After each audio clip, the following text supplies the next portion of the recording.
Work 6 के chapter में हमने इससे पहले 6 तक के वीडियो को देख चुका है, मैंने 1 से लेके कितने तक लेसन 6 तक देखे हैं। उसी कड़ी में यह अगला वीडियो है, यानी इससे 1 से 5 तक के वीडियो को हमने क्या किया है, अपलोड कर दिया है। अगर आप उसको नहीं देखे हैं तो देख सकते हैं।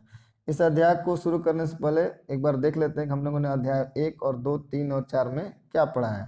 अध्याय 1 में कुछ नहीं था। अध्याय 1 में था कि हमारा अतीत यानी अपने अतीत के बारे में हम लोगों ने कैसे जाना और इतिहास की क्या परिभाषा हो सकती है।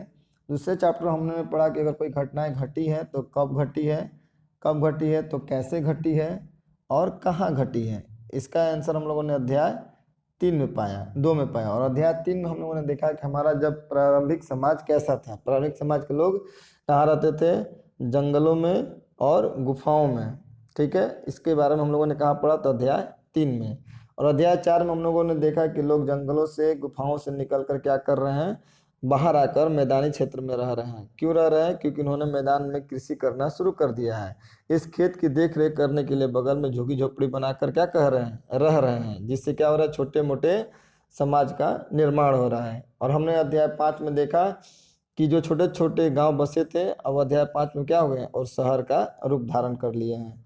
इसे और अध्याय 6 अब देखना है। अध्याय 6 में दिया हुआ है जीवन के विभिन्न आयाम, ठीक है। विभिन्न मतलब डिफरेंस समझते हैं जीवन के। हमारे जीवन के जो विभिन्न आयाम है, आयाम का मतलब क्या होता है, पहलू या उसके परिप्रेक्ष्य में। अब देखना है कि जो हमारे जीवन में जो पहलू थे, ठीक है, उसके वो एक प्रकार के नहीं थे। कैसे थे वो विभिन्न प्रकार के थे। उसी के बारे में हमें इस चैप्टर में पढ़ना है। तो आइए देखते हैं प्रारंभ में क्या दिया हुआ है। याद कीजिए एक ऐसी कहानी जो आपके नाना नानी दादा दादी ने आपको सुनाई हो। इससे पूछिए कि यह कहानी उनको किसने सुनाई। क्या आप स्वयं भी अपने बच्चों को यह कहानी सुनाएंगे, ठीक है। हड़प्पा सभ्यता के नगरों के पतन के समय लगभग आज से 3700 वर्ष पहले एक अलग भाषा बोलने वाले लोग पश्चिमोत्तर भारत में बसने लगे। पश्चिमोत्तर यानी पश्चिमोत्तर मतलब क्या, भारत के पश्चिम और उत्तर के बीच का क्षेत्र को क्या कहेंगे, पश्चिमोत्तर कहेंगे। अगर ये हमारा भारत का अगर नक्शा है मान लीजिए, ठीक है, ये अगर हो जाएगा तो इस ऊपर क्या होता है नॉर्थ और नीचे क्या होता है साउथ, इधर होता है पूरब और इधर होता है पश्चिम, यानी पश्चिमोत्तर यानी पश्चिम और उत्तर के बीच का क्षेत्र। इस एरिया को क्या कहा जाएगा, पश्चिमोत्तर कहा जाएगा, ठीक है। इसमें दिया हुआ है पश्चिमोत्तर भारत में बसने लगे इन लोगों की पहचान सामाजिक, आर्थिक, राजनीतिक और धार्मिक स्तर पर एक विशिष्ट समूह के रूप में की जाती है। इनके बारे में हमें साहित्यिक एवं कुछ पुरातात्विक स्रोतों के माध्यम से जानकारी मिलती है।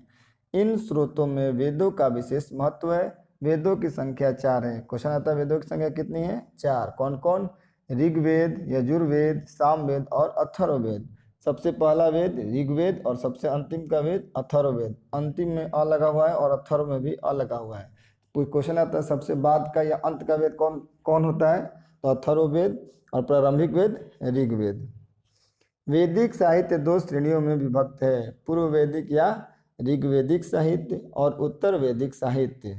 पूर्व वैदिक साहित्य के अंतर्गत ऋग्वेद को रखा जाता है, जबकि उत्तर वैदिक साहित्य के अंतर्गत शेष 3 वेद कौन से, यजुर्वेद, सामवेद और अथर्ववेद, ब्राह्मण, आरण्यक और उपनिषद आते हैं। वैदिक साहित्य के आधार पर ही वैदिक युग को 2 कालखंडों में विभाजित किया जाता है, ऋग्वैदिक युग और उत्तर वैदिक युग, ठीक है। ऋग्वैदिक काल 1500 ईसा पूर्व से 1000 ईसा पूर्व और उत्तर वैदिक काल 1000 से 600 ईसा पूर्व। ऋग्वैदिक काल 1500 ईसा पूर्व से 1000 और उत्तर वैदिक युग में 1000 से 600 ईसा पूर्व। ऋग्वैदिक काल में अभी लोहे की खोज नहीं हुई है, लेकिन उत्तर वैदिक काल आते आते क्या हो जाएगा, लोहा का खोज हो जाता है। लोहा के खोज हो जाने से क्या होता है, जंगलों की सफाई होने लगती है और कृषि का पैमाना पहले से अधिक बढ़ जाता है। उत्तर वैदिक में कोई कुरीतियाँ नहीं थी, लेकिन ऋग्वैदिक में कोई कुरीतियाँ नहीं थी। यहाँ पे कर्म प्रधान हुआ करता था, जो व्यक्ति जैसा काम करता था उसको उस वर्ग से जाना जाता था। लेकिन उत्तर वैदिक युग में आते आते क्या हो जाता है, लोगों की पहचान उसके जन्म से होने लगता है। इस चीज़ को हम लोग आगे पढ़ेंगे। आइए देखते हैं। वेद मौखिक रूप से एक पीढ़ी से दूसरी पीढ़ी तक पहुँचते थे। विभिन्न देवी देवताओं की स्तुति में रचे गए मंत्र या प्रार्थनाओं सूक्त को लोगों ने कंठस्थ रखकर अनेक पीढ़ियों तक सुरक्षित रखा। क्या होता था कि पहले वेद को क्या किया गया, एक व्यक्ति ने पढ़ा, एक व्यक्ति को याद कराया गया, उस व्यक्ति ने दूसरे व्यक्ति को याद कराया, दूसरे ने तीसरे को याद कराया। इस तरह क्या किया गया, सूक्त किया गया, मतलब सुन सुन के क्या किया गया, याद किया गया। वेद की संख्या कितनी है, 4, ब्राह्मण के 9, आरण्यक 6 और प्रारंभिक उपनिषद 13 और कुल उपनिषद कितने हैं, 108। देख लीजिए, वेद की संख्या 4, ब्राह्मण 9, आरण्यक 6 और प्रारंभिक उपनिषद 13 और कुल उपनिषद हो जाएंगे 108। इन्हें कई सदियों के बाद लिखा गया, इसलिए वेद को श्रुति यानी सुना हुआ भी कहते हैं। यानी श्रुति मतलब क्या हुआ, पहले वेद को क्या किया गया, एक व्यक्ति ने सुना, याद करके कंठस्थ दूसरे को सुनाया, दूसरे ने तीसरे को सुनाया, तीसरे ने चौथे को सुनाया, फिर इसने कुछ को सुनाया, फिर इसने, इस तरह क्या हुआ, इस सुन सुनकर वेद का प्रचार प्रसार हुआ। इसलिए इसको क्या कहा जाता है, श्रुति कहा जाता है, क्योंकि अभी लेखन कला विकसित नहीं हुई है। आगे देखते हैं क्या दिया हुआ है।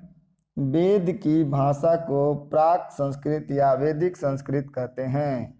आप स्कूल में जिस संस्कृत भाषा को पढ़ते हैं उससे यह थोड़ी भिन्न थी। इन वेदों में प्रार्थनाओं की रचना करने वाले लोग कभी कभी खुद को आर्य कहते थे। आर्यों के विरोधी दास एवं दस्युओं के बारे में कहा गया है कि आर्यों के देवताओं में श्रद्धा न रखने वाले तथा यज्ञ न करने वाले थे, अतः उन्हें आर्यों का बड़ा शत्रु बताया गया है। इतिहासकारों का मानना है कि शायद यह दूसरी भाषा भी बोलते हों। किसके बारे में हो रहा है, आर्यों के बारे में बात हो रही है। आर्य कौन थे, तो देख लीजिए 2 लाइन में। आर्य शब्द का अर्थ एक विशेष भाषा बोलने वाले व्यक्तियों के समूह से थे, जिन्होंने सर्वप्रथम पश्चिमोत्तर भारत में अपना निवास स्थान बनाया और भारत में एक नई संस्कृति को विकसित किया, जो वैदिक संस्कृति के नाम से जानी जाती है। यहाँ भी दिया हुआ पश्चिमोत्तर भारत, यानी भारत का वह एरिया जो ऊपर हो जाता है उत्तर और इधर हो जाता है पश्चिम, यानी उत्तर पश्चिम के क्षेत्र को क्या कहा जाता है, पश्चिमोत्तर। यहाँ पे क्या हुआ, सबसे पहले आर्य लोग आए और आर्य लोग यहाँ रहना और बसना शुरू किया। यहाँ रहने के बाद इन्होंने जिस सभ्यता को विकसित किया उसी सभ्यता को क्या कहा जाता है, वैदिक संस्कृति या वैदिक सभ्यता के नाम से जाना गया। आगे देखते हैं, भारोपीय भाषा वर्ग। संस्कृत भाषा भारोपीय यानी भारत और यूरोप भाषा वर्ग का अंग है। भारत की अनेक भाषाएं असमिया, गुजराती, हिंदी, कश्मीरी, सिंधी तथा यूरोप की बहुत सी भाषाएं जैसे अंग्रेजी, फ्रांसीसी, जर्मनी, ग्रीक, स्पेनिश आदि इसी परिवार से जुड़े हुए हैं। इन्हें भाषा परिवार इसलिए कहा जाता है क्योंकि इनके अनेक शब्द एक जैसे थे। उदाहरण स्वरूप मातृ संस्कृत में, माँ हिंदी में और मदर अंग्रेजी में और जर्मन भाषा में मैटर। ठीक है, सबका अर्थ क्या होता है, माँ यानी जन्म देने वाली। विगत वर्षों में वैदिक युग से संबंधित पुरातात्विक प्रमाण भी मिले हैं। जिन क्षेत्रों में आर्यों की संस्कृति का विकास हुआ है वहाँ ऐसे लोगों की बस्तियाँ थी जो पशुपालक और कृषक थे और खास प्रकार की मिट्टी के चित्रित धूसर रंग के बर्तनों का प्रयोग करते थे। इसलिए अब साहित्यिक और पुरातात्विक दोनों ही स्रोतों के आधार पर आर्यों के विषय में जान सकते हैं। आर्यों के बारे में कैसे जानते हैं, तो साहित्यिक और पुरातात्विक साक्ष्य के आधार पर आर्यों के बारे में समझ सकते हैं और जान सकते हैं। आर्यों का सबसे पहले क्या देखना है, बसाव, यानी कहाँ वो बसे, कैसे बसे, उनका प्रारंभिक जीवन कैसा रहा, ये किस आधार पर बताया जा रहा है, पुरातात्विक और साहित्यिक साक्ष्य के आधार पर। वैदिक आर्य कई समूहों में भारत आए। ऋग्वेद में आर्य निवास स्थल के लिए सप्त सिंधु शब्द का प्रयोग किया गया है। कौन सा शब्द, सप्त सिंधु, जिसे आजकल हम पंजाब यानी वर्तमान भौगोलिक स्थिति के अनुसार भारत और पाकिस्तान का पंजाब प्रांत के नाम से पुकारते हैं।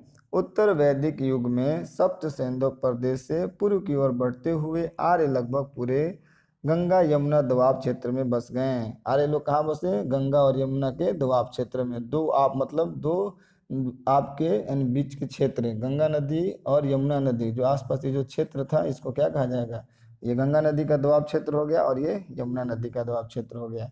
यहाँ पे क्या हुए हैं, सबसे पहले आर्य लोग आकर बसे हैं। शतपथ ब्राह्मण से पता चलता है कि आर्यों का फैलाव उत्तर वैदिक युग में वर्तमान उत्तरी बिहार के गंडक नदी तक था। कहाँ तक था? बिहार के गंडक नदी तक। आगे देखते हैं, सप्त सिंधु में देख लीजिए कौन कौन सी नदियाँ आती हैं।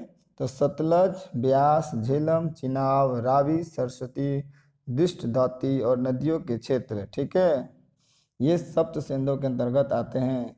गंगा यमुना द्वीप, तो गंगा एवं यमुना नदी के बीच क्षेत्र को क्या कहा जाता है? जो द्वीप मतलब क्या होता है? उसके बीच का क्षेत्र। ठीक है, ये देख लीजिए भारत का नक्शा है।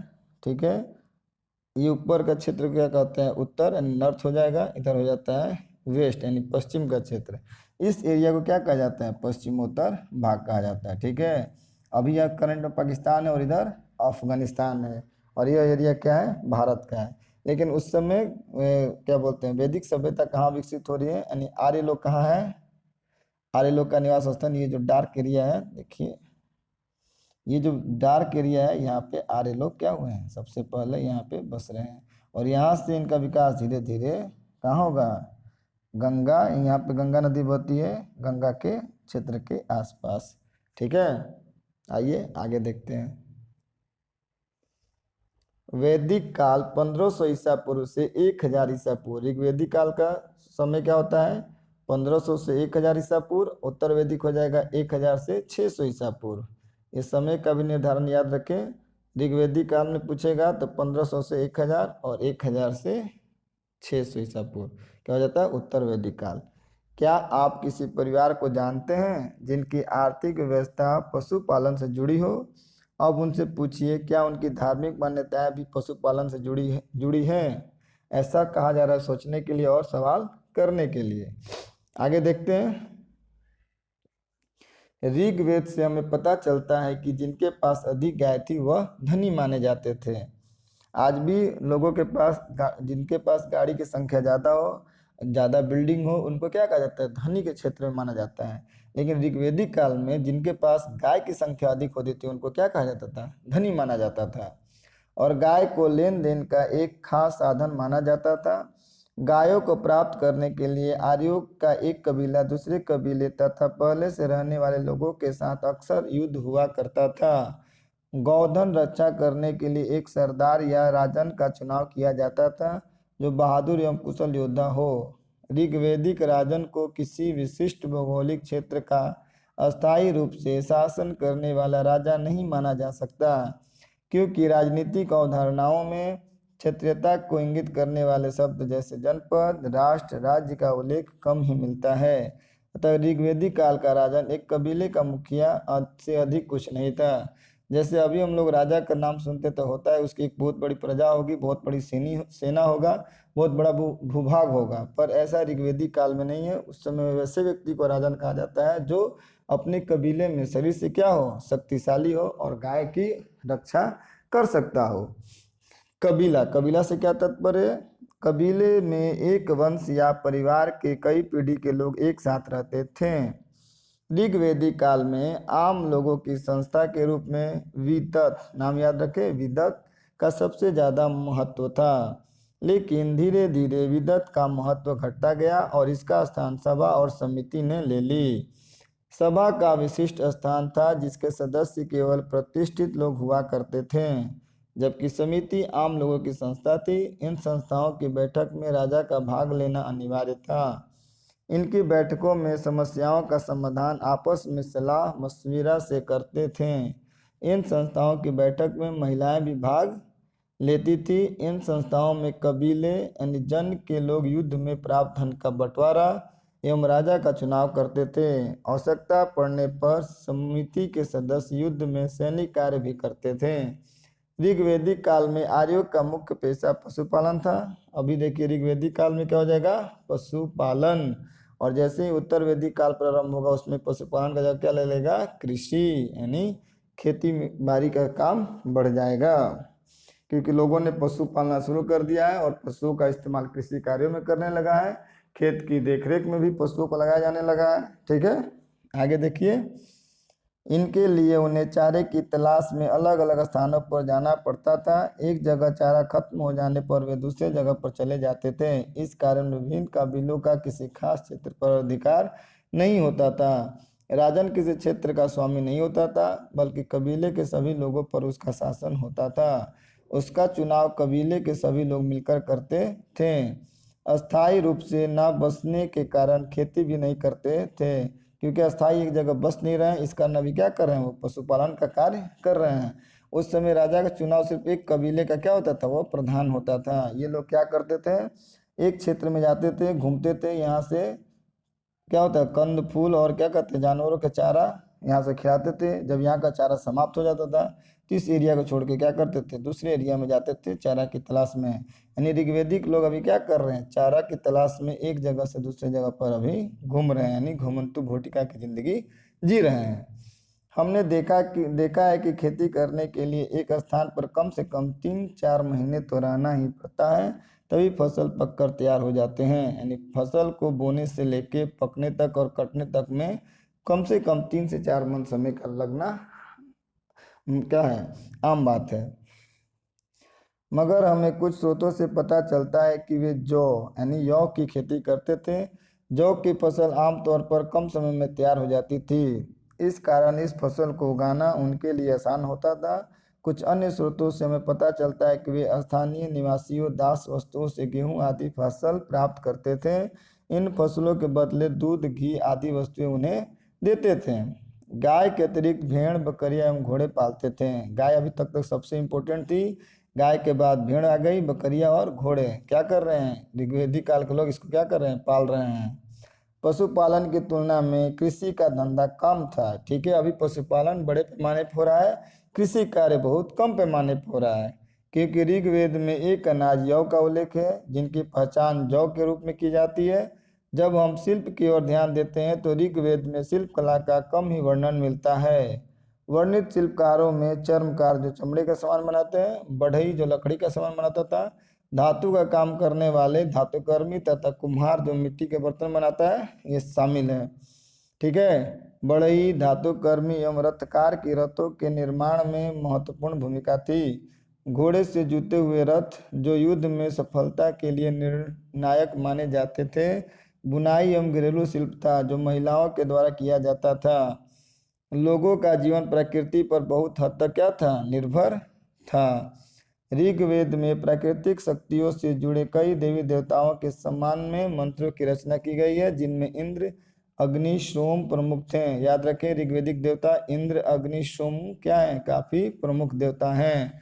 इन युद्ध का देवता इंद्र को क्या कहा जाता है, युद्ध का देवता। अग्नि को आग का देवता। सोम में क्या है, पौधा है जिससे एक प्रकार का पेय बनाया जाता था। ठीक है, देवी देवताओं की पूजा धन, संतान एवं युद्ध में विजय की कामना के उद्देश्य से की जाती थी। देवताओं को प्रसन्न करने के लिए मंत्रों का उच्चारण तथा यज्ञों में आहुति दी जाती थी। घी, अनाज और कभी कभी जानवरों की भी आहुति दी जाती थी। देवताओं को खुश करने के लिए मंत्र का उच्चारण हो रहा है। ठीक है, और उसमें क्या किया जा रहा है, यज्ञ में बलि भी दी जा रही है, यानी आहुति दी जा रही है। ठीक है, और क्या देना है इसमें, और इसमें मुख्य देखना है कि अग्नि, सोम और इंद्र क्या हैं, काफी प्रमुख देवता हैं। इंद्र को युद्धों का देवता माना गया है। अग्नि को माना गया है कि ये मनुष्य और भगवान के बीच सेतु का काम करते हैं। ठीक है, क्योंकि आग जलता है तो धुआं निकलता है, और धुआं कहाँ जाता है, वो ऊपर जाता था। तो लोगों का मानना था कि मनुष्य और देवताओं के बीच अग्नि देवता क्या करते हैं, जुड़ाव का कार्य करते हैं। जब आर्य लोग भारत में आए तो 3 सामाजिक वर्गों में विभाजित थे, योद्धा, पुरोहित एवं साधारण जन। ऋग्वेद के मंत्रों से ऐसी जानकारी मिलती है कि समाज में वर्ग भेद की स्थिति नहीं बन पाई थी। ऋग्वेद के पुरुष सूक्त में ब्राह्मण, राजन्य, क्षत्रिय या योद्ध, वैश्य एवं शूद्र अर्थात 4 वर्णों की कल्पना की गई थी। ठीक है, 4 कल्पना कहा गई पुरुष सूक्त में। ठीक है, राजन्य, वैश्य एवं शूद्र अर्थात 4 वर्ण। पहला हो गया ब्राह्मण, दूसरा राजन्य, तीसरा वैश्य और चौथा शूद्र। ठीक है, परंतु इस काल में वर्ण व्यवस्था स्थापित नहीं हो सकी थी। किस वेद में, ऋग्वेदिक काल की बात हो रही है। ठीक है, यहाँ पर वर्ण व्यवस्था स्थापित नहीं हुई है। यहाँ तक क्या होता है, ऋग्वेदिक काल खत्म होता है 1500 से 1000 ईसा पूर्व, और जो अच्छाइयाँ ऋग्वेदिक काल में थी अभी क्या हो जाती है, उत्तर वैदिक काल आते आते ये सब क्या हो जाता है, कर्म प्रधान ना होकर जन्म प्रधान हो जाता है। जो व्यक्ति जिस वर्ग में जन्म लेता है वही वर्ण का क्या होता है, काउंट होने लगता है। यहाँ से ही भेदभाव शुरू होता है। कब? 1000 से 600 ईसा पूर्व में। इस काल में लगभग संपूर्ण उत्तरी भारत में जीवन के सभी पहलुओं में निश्चित परिवर्तन हो रहे थे। इस काल में आर्यों ने पशुपालन के स्थान पर खेती कृषि एवं मुख्य पेशा बनाया। अब क्या होता है? पशुपालन के स्थान पर मुख्य पेशा क्या हो गया है? अब कृषि हो गया है। क्या हो गया है? कृषि। एक स्थान पर बस कर रहने लगे और कबीले का निश्चित क्षेत्र तय हो गया। इस काल में उत्तरी भारत में लोह युग आरंभ हुआ। अब क्या हो गया? लोह युग, यानी लोहे की खोज हो चुकी है। कब? उत्तर वैदिक काल में। लगभग 1000 ईसा पूर्व में क्या होती है? लोहे की खोज होती है। लोह तकनीक का प्रयोग आरंभ में युद्ध के अस्त्रों के लिए और फिर धीरे धीरे कृषि एवं अन्य आर्थिक कार्यों में होने लगा।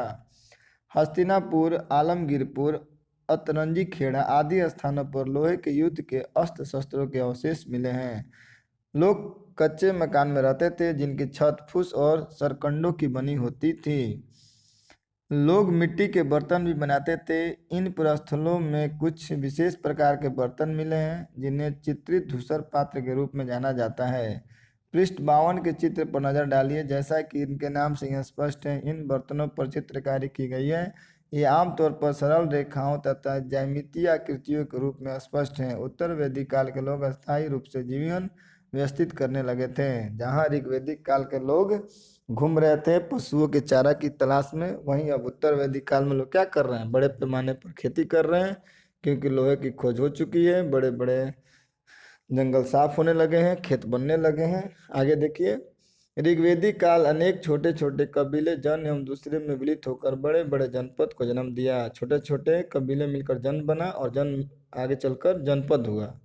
उदाहरण, पुरु एवं भारत जन मिलकर कुरु जनपद तथा दुर्वस्त एवं क्रीवी जन मिलकर पंचाल जनपद कहलाए। इस काल में कुछ लोग बड़े बड़े यज्ञों का आयोजन करा कर राजा के रूप में प्रतिष्ठित हुए।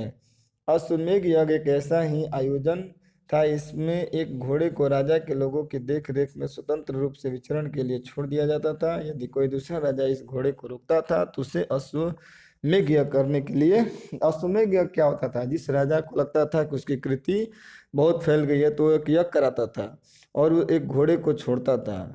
जिस राजा को लगता था कि वह राजा मुझसे ज़्यादा शक्तिशाली नहीं है तो उस घोड़े को रोक सकता था। जो व्यक्ति उस घोड़े को रोकता था तो उस राजा को उस राजा से क्या करना पड़ता था? युद्ध करना पड़ता था। इसको क्या कहा जाता था? अश्वमेध, क्योंकि इस यज्ञ में क्या किया जाता है? एक घोड़ा को छोड़ा जाता था। जो जिससे लगता था कि मैं राजा को हरा सकता हूँ उस घोड़े को रोकता था। ठीक है, आगे देखिए। अगर किसी क्षेत्र से घोड़े को जाने दिया जाता था तो इसका मतलब यह होता है कि अश्वमेध यज्ञ करने वाले राजा उससे ज़्यादा शक्तिशाली था। यज्ञ के अवसर पर राजा की विजयों तथा अन्य गुणों का गान किया जाता था। महायज्ञों को करने वाले राजा जन के राजा न होकर जनपदों के राजा माने जाने लगे। राजा की शक्ति में वृद्धि के साथ साथ ऋग्वैदिक सभा एवं समिति जैसी सामुदायिक संस्थाएं कमजोर पड़ने लगी और धीरे धीरे वे राजा के परामर्श देने वाली संस्था बन गई। ऋग्वैदिक काल में राजा को बलि के रूप में स्वेच्छा से प्राप्त होने वाला नजराना या उपहार इस काल में अनिवार्य कर में बदल दिया गया। बलि क्या होता था?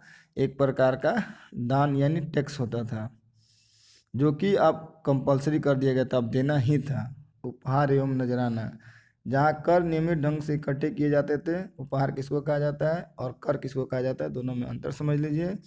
जहाँ पर नियमित ढंग से इकट्ठे किए जाते हैं वहीं नजराना अनियमित रूप से जब भी संभव हो इकट्ठा किया जाता था।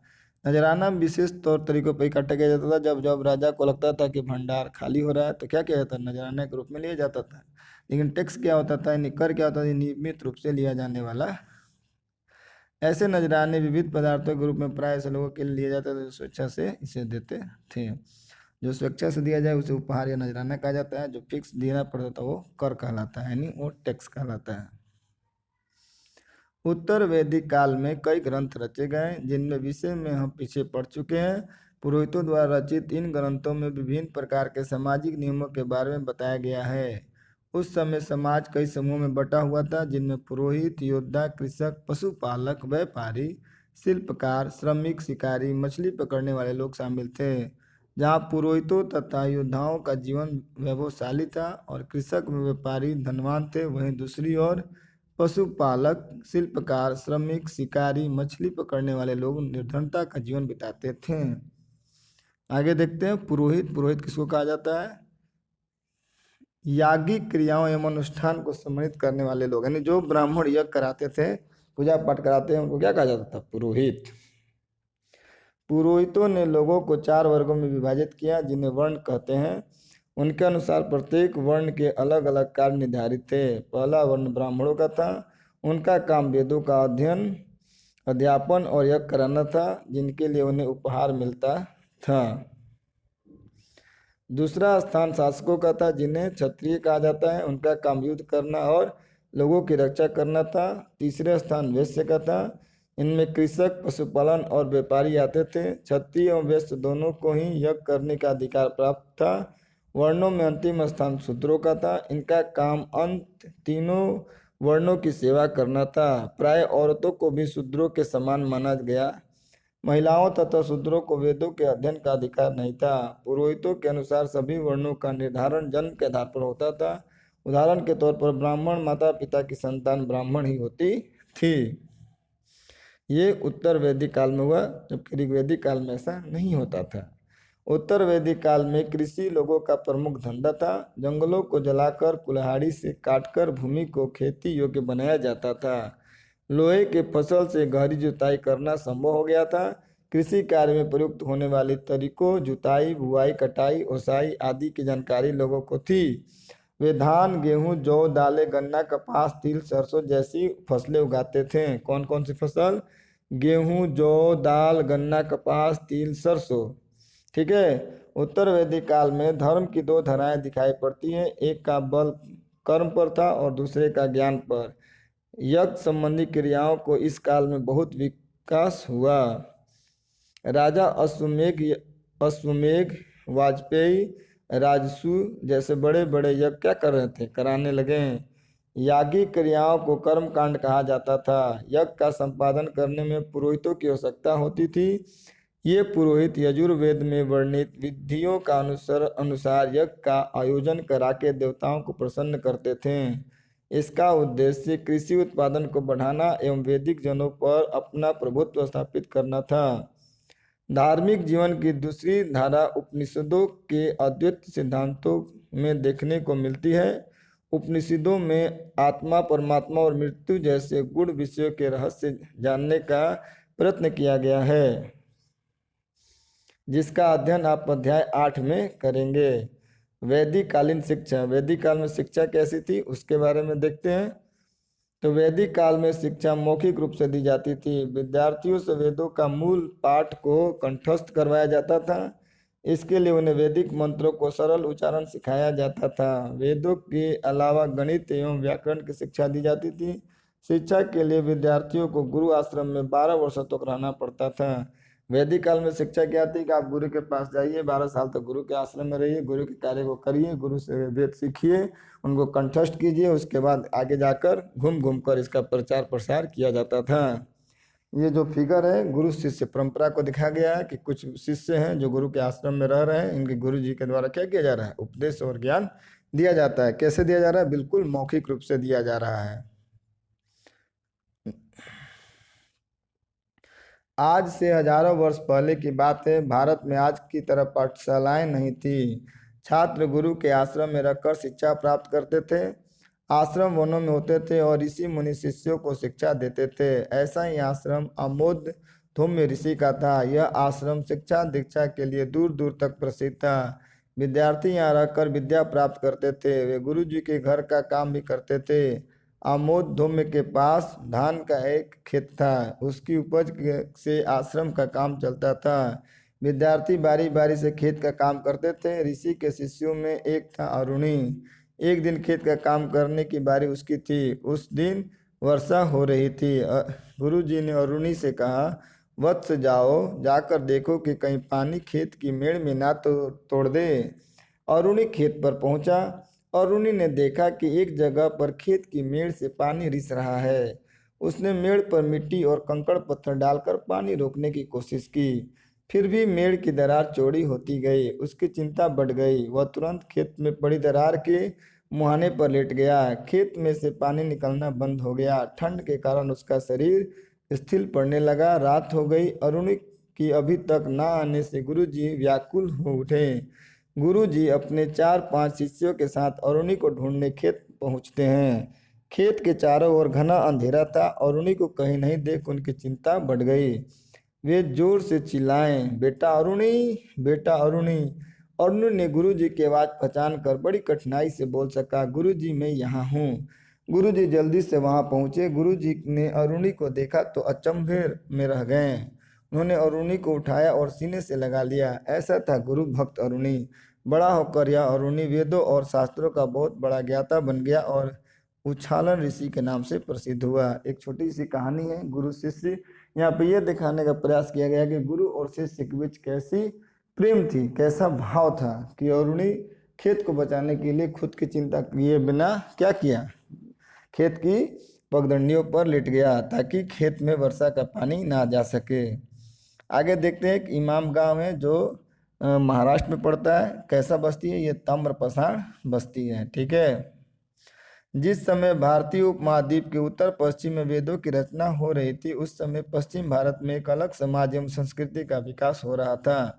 मानचित्र में इनाम गांव की पहचान करें। इनाम गांव महाराष्ट्र राज्य में घोड़ नदी तट पर स्थित एक ताम्रपाषाण बस्ती थी। क्योंकि इसमें तांबा का यूज हो रहा है इसलिए इसको ताम्रपाषाण बस्ती कहा गया है। इस जगह पर 3600 से 2700 साल यानी 1600 ईसा पूर्व से 700 ईसा पूर्व पहले लोग रहते थे जो वैदिक आर्यों के समकालीन थे। इस पुरास्थल की खुदाई से पत्थर के अलावा तांबा धातु के बने औजार एवं उपकरण प्राप्त हुए हैं।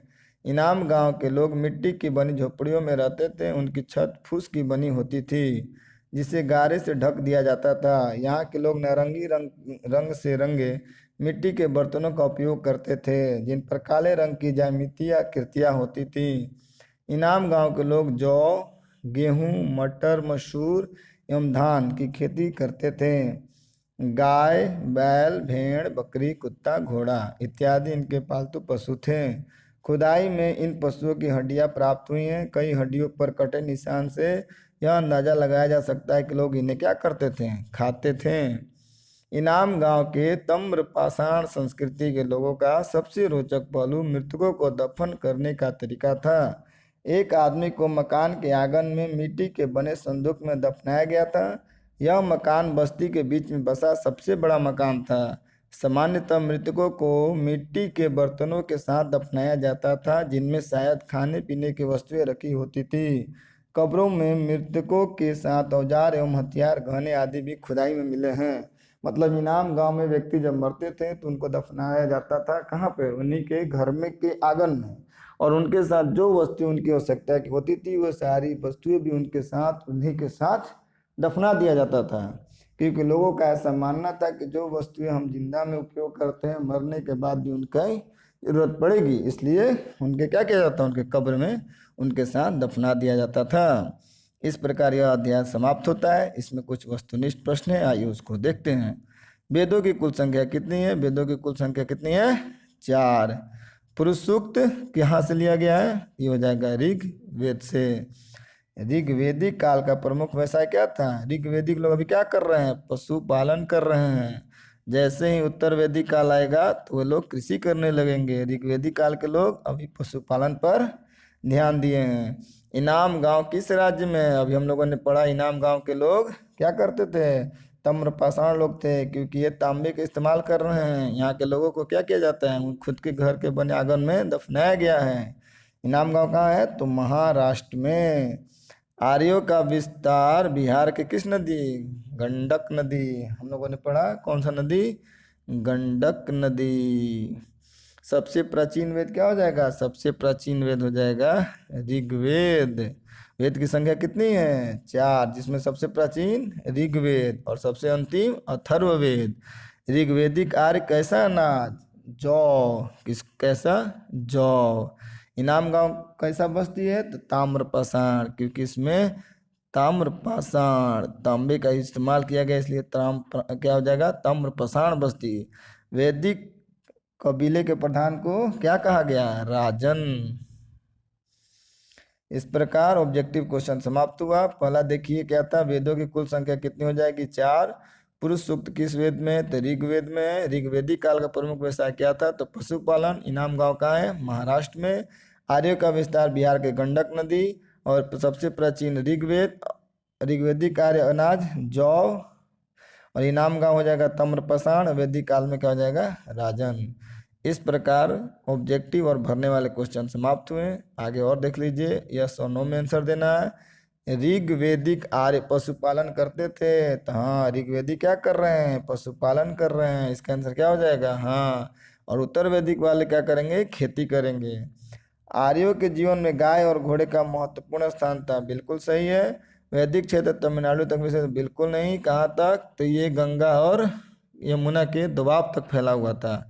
आर्य लोग नगरों में निवास करते थे, बिल्कुल करते थे। आर्य लोग नगर में कहा, आर्य लोग तो घूम रहे थे, ये भी क्या हो जाएगा, गलत। इनाम गांव के लोग मृतकों को जलाते नहीं थे, क्या करते थे, दफना देते थे। उनके साथ जो भी उनकी आवश्यकता की वस्तुएं होती थी, क्या करते थे, उनको भी वे दफनाते थे। क्वेश्चन है, वेदों के नाम लिखें। वेदों के नाम, चल जाइए पेज नंबर 50। आइए दिखाते हैं वेदों के नाम कौन कौन से। 4 वेद हो जाएंगे, चारों वेद का नाम एक ही जगह दिया हुआ है। देखिए पेज नंबर कौन सा है ये, 56। ये हो जाएगा पेज नंबर 51।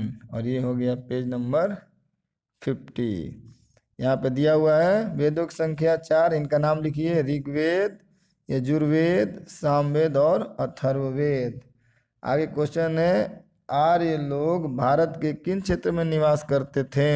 अगला क्वेश्चन क्या है, देख लीजिए। आर्य लोग कहाँ निवास करते थे, आर्य के जीवन में, ये तो हो गया। आर्य लोग भारत के किन किन क्षेत्रों में निवास करते थे, तो हम लोगों ने पढ़ा है भारत के, क्या हो जाएगा, उत्तर मध्य भाग।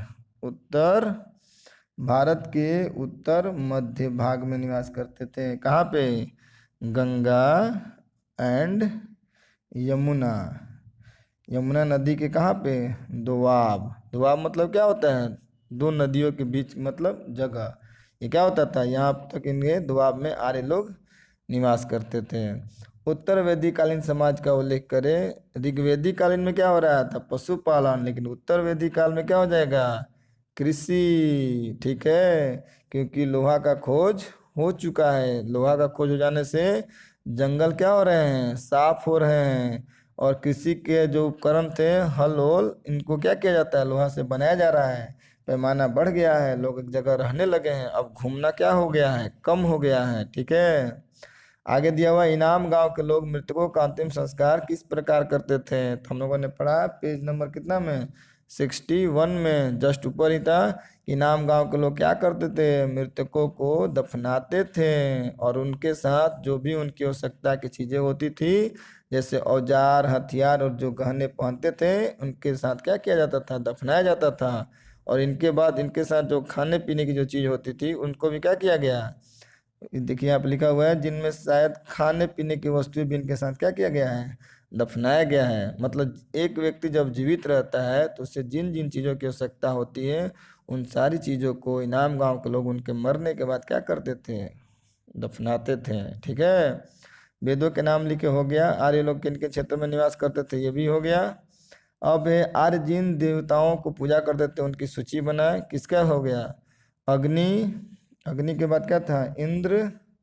अग्नि, इंद्र, वरुण और क्या था, सोमरस।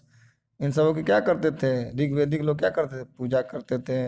हवा का भी पूजा होता था। मतलब जो लोग प्रकृति से जुड़े थे, आर्य लोग उनकी क्या करते थे, पूजा करते थे। ऋग्वेदिक कार्य खेती नहीं करते थे। काहे, क्योंकि ऋग्वेदिक लोगों के समय लोहा का खोज नहीं हुआ था। क्या कर रहे हैं ये लोग, पशुपालन। पशुपालन कर रहे हैं तो पशुओं के लिए चारा चाहिए ना। इस चारे की खोज के लिए क्या कर रहे हैं, जंगल में एक जगह से दूसरे जगह क्या कर रहे हैं, भ्रमण कर रहे हैं। आप अस्थाई नहीं रहिएगा तो कृषि कैसे करिएगा। किसी भी फसल के लिए उसको बोने से लेके काटने तक में कम से कम 3 से 4 महीना का समय लगता है। और ऋग्वेदिक लोग क्या करते थे, अस्थायी एक जगह नहीं रह रहे हैं, इसलिए क्या कर रहे हैं, खेती नहीं कर रहे हैं। ठीक है, इस प्रकार यह चैप्टर समाप्त होता है। बहुत जल्द मिलते हैं इसके अगले चैप्टर के साथ, वो हो जाएगा अध्याय नंबर 7। आपका एग्ज़ाम भी अभी होने वाला है क्लास 6 के बच्चों का, तो जिनको जिनको एग्ज़ाम देना है वो इस चैप्टर को, इस बुक को पूरा यहाँ से पढ़ सकते हैं और क्वेश्चन आंसर भी कर सकते हैं। आपको यह हमारा प्रयास अच्छा लगता है तो आप हमारे चैनल को सब्सक्राइब करें और हमारे वीडियो को लाइक करें। देखने के लिए आपका बहुत बहुत धन्यवाद। तो मिलते हैं बहुत जल्द अगले वीडियो में।